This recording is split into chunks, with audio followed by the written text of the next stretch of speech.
Les réseaux sociaux sont très pratiques pour ça parce que vous pouvez en tout temps, pratiquement, grâce à la connexion, interpeller le regard qui va vous satisfaire le plus.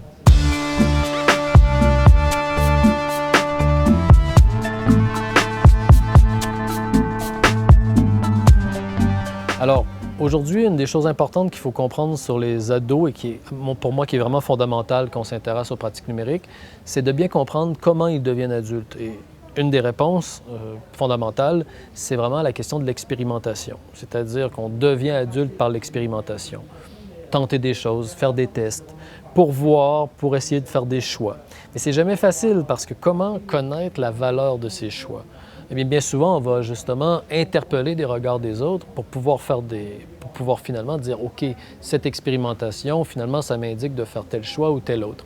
Alors, ça change complètement la temporalité de la reconnaissance parce que ça veut dire que, étant donné que c'est pour conjurer l'incertitude, il ne va pas y avoir d'attente. Pensez-y. Si vous pouvez poser des questions sur votre identité de genre et que vous êtes vraiment dans l'insécurité, vous faites une expérimentation, vous dites, voilà, je pense que c'est ceci ou cela être un garçon ou une fille. Je vais m'habiller de telle façon, je vais avoir tel propos. Et donc, vous n'allez pas attendre des mois avant d'avoir une réponse extérieure, puisque vous voulez conjurer l'incertitude.